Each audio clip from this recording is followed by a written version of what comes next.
Olá pessoal, Janaína Queradia, em Loco Business, parte número 2 do episódio número 2.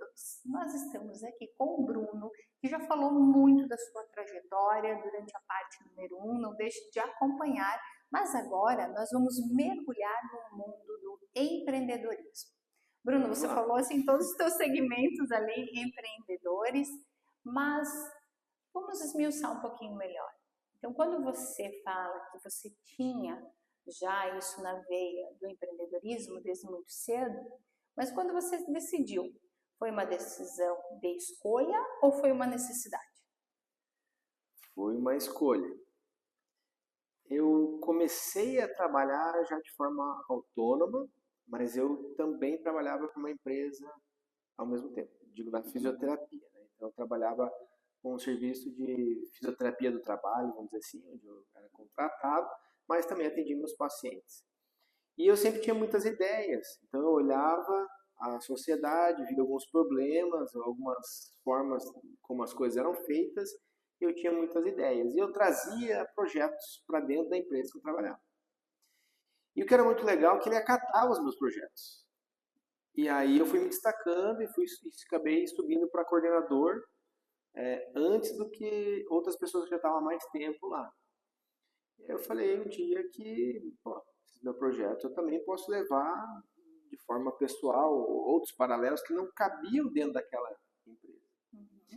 E aí também, comecei a perceber que eu como autônomo atendendo meus pacientes, eu tinha que ter uma gestão financeira, de agenda, eu tinha que ter um reinvestimento, eu tinha que ter uma marca. O Bruno era uma empresa, o Bruno não era só o Bruno que está indo lá atender, né?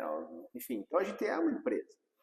Então eu digo que é mais por escolha, mas ao mesmo tempo surgiu essa necessidade de quando eu atendia individualmente, eu tinha que fazer a gestão do meu negócio, né? Então foi meio que as duas coisas, mas foi mais por eu querer sempre colocar os meus projetos para ver funcionar. Porque quando você fala ali das ideias que você ia tendo identificando problemas, né?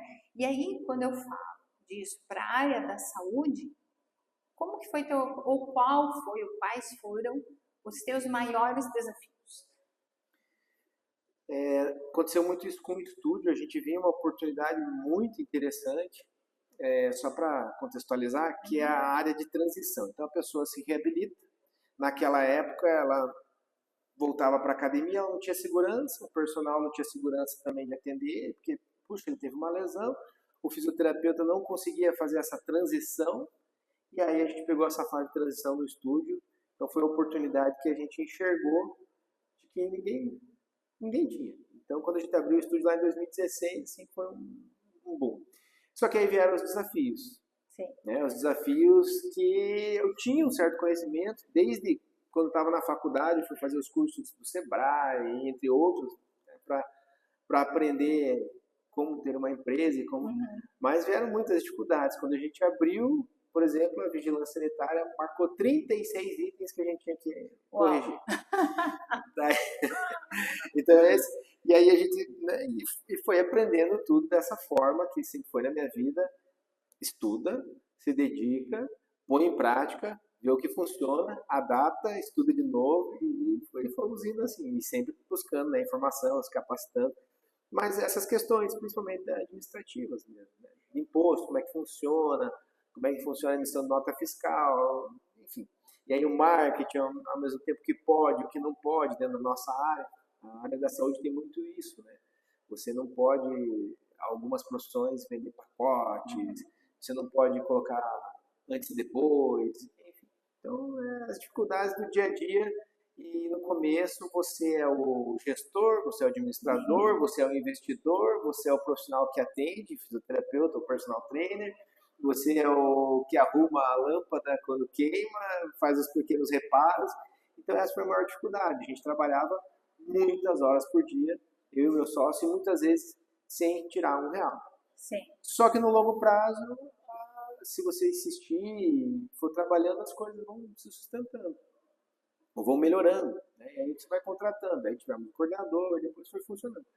Então você precisa ter muito bem aonde você quer chegar. E esse método, né? que você transborda esse método que seria um ativo empresarial. Para você conseguir administrar todos os seus empreendimentos, você foi adotando o método. Isso. E esse método, quando a gente aplica na área da saúde, para a liderança ali de toda uma equipe.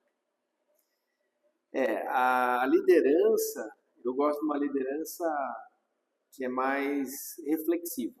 Então, o meu método, vamos pensar assim, né, é sempre buscar a reflexão e achar o melhor caminho. E eu acho que esse é o perfil de um líder, não só na área da saúde, de uma forma geral, mais atual. Aquela coisa, manda e o pessoal obedece, porque o verdadeiro líder ele vai extrair o melhor de cada um e vai trazer pessoas que são muito mais capazes do que ele, inclusive, para fazer determinadas tarefas. Então foi isso que eu fui aprendendo. Lá no começo eu tinha que trocar a lâmpada, mas aí ficava tudo meia boca, né? Uhum. Mas era o que eu tinha, porque eu não tinha recurso financeiro. Sim. E aí foi indo e a gente conseguiu melhorar. Hoje, dentro do conselho, por exemplo, nós temos 4 sedes, né? Maringá, Cascavel, Londrina, Curitiba. Temos 25 mil inscritos, 50 funcionários, então eu consigo liderar dessa forma. E a minha forma de liderar é tentar escutar ao máximo, extrair o melhor e tomar decisões que sejam baseadas nas informações que eu coletei. Uhum. Não dá para achar que eu sei tudo e eu que mando e daí as decisões muitas vezes eu acho que não é o melhor caminho. Você conseguiu identificar também algumas travas para crescimento, para que você pudesse evitar elas no seu dia a dia. Sim, ao longo da trajetória, você Uhum. diz? Sim. Tem bastante. O meu perfil era o S, de estabilidade, o perfeccionista. Então essa era uma trava que eu tinha muito grande. Meu primeiro livro, por exemplo, eu não ia, porque eu sempre queria adicionar um artigo novo. Aí a gente sempre queria ter a metodologia perfeita no estúdio. A gente sempre, sabe? Então eu vejo isso, eu amadureci muito isso e trouxe até para o conselho. Hoje eu já sou a pessoa que, gente, calma, não precisa estar tudo perfeito. A gente pode começar e a gente vai aprimorando. Então essa era uma grande trava que eu tinha, né? E o contrário também eu via como um problema, que eu tinha pessoas próximas que, não, vamos fazer. Aí perde tudo porque não planejou, porque esse equilíbrio que é muito difícil. Eu ia te perguntar como é que você faz para manter esse equilíbrio, sendo que nós temos pessoas diferenciadas que trabalham conosco. Eu digo que lá no conselho eu sou muito conciliador. Eu sou hoje o presidente, mas eu escuto os dois lados, escuto os vários lados, que não são só dois, tento analisar os diferentes pontos de vista, eu busco sempre identificar o perfil das pessoas, eu sei que essa pessoa aqui, ela é boa nisso, então quando ela vem me falar isso, eu vou escutar melhor.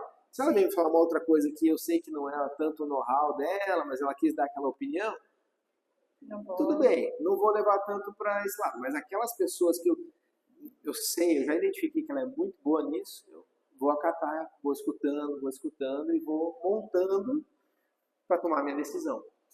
Só que também você não pode ser uma pessoa que fica em cima do muro ou que demora muito para tomar decisão. Eu brinco muito que eu tinha um colega que ele ia trocar de carro, ele ia em todas as concessionárias e todos os modelos de carro. Levava um ano para pesquisar. Daí quando ele decidiu, que era o primeiro carro que ele viu, ele ia lá e já não tinha mais aquele modelo. Tanto tempo que ele levou para tomar a decisão. Eu brincava com ele e falava, quando você voltar lá, já não tem mais o carro que você queria. Então a gente tem que ser rápido. Então, assim, coloca prazo para suas coisas, as metas e você tem que fazer. E a tua agenda vai te ajudar a também você não dispersar teu tempo para chegar lá. Mas chegou lá, não está 100% como eu gostaria. Tudo bem, mas faz primeiro, depois você aprimora. Como a gente tem o mínimo produto viável, né? Lança, vê se vai funcionar, depois a gente tem como reverter as coisas.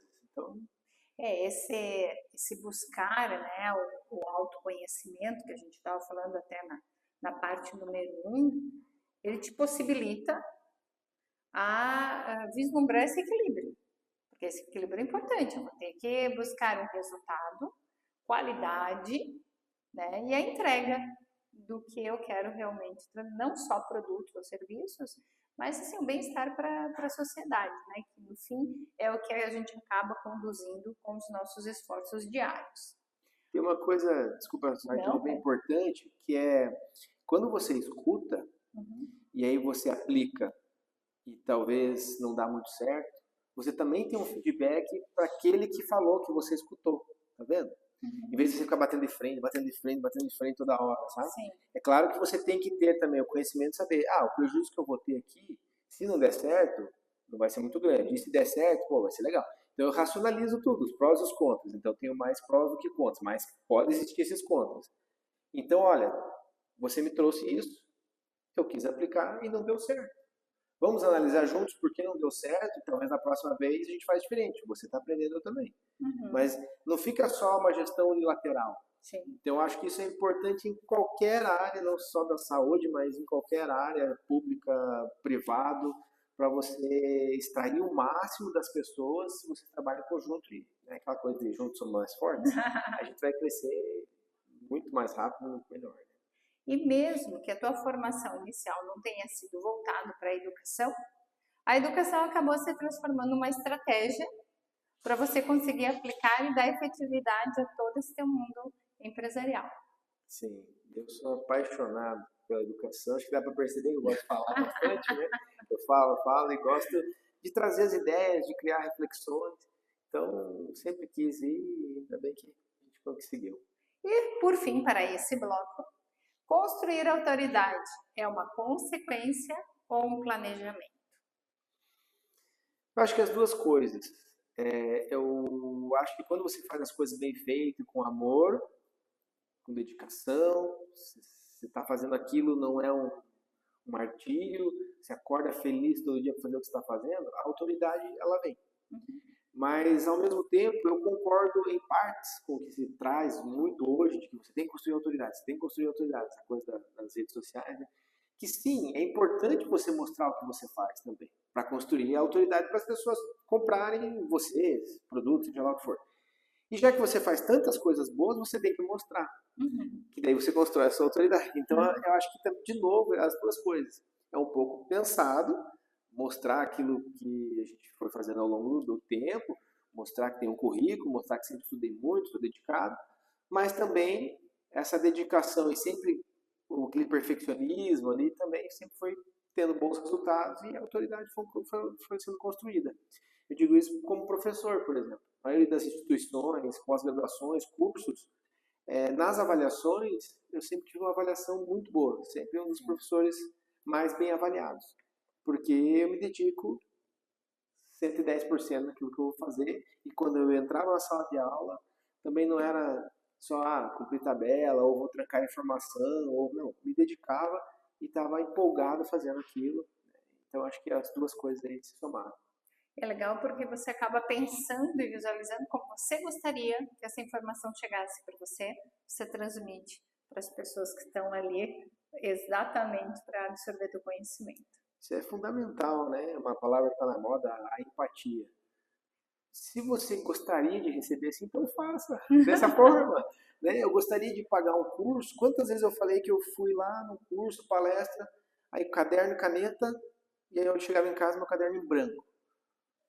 Então, assim, eu coloquei isso na minha cabeça. Eu não quero fazer isso para os meus alunos, para quem estiver me assistindo, para os meus clientes. Então, eu comecei a tentar colocar o máximo que eu podia em cada aula, cada palestra. Legal, bacana, Bruno. Então, essa primeira parte, da parte número 2, na realidade, que nós trouxemos falando sobre empreendedorismo, uma vez que a primeira foi sobre a trajetória do Bruno, já foi um aprendizado gigantesco. Na parte número 3, seria a parte número 2 do empreendedorismo, vamos falar sobre regulação, influência e o futuro do mercado.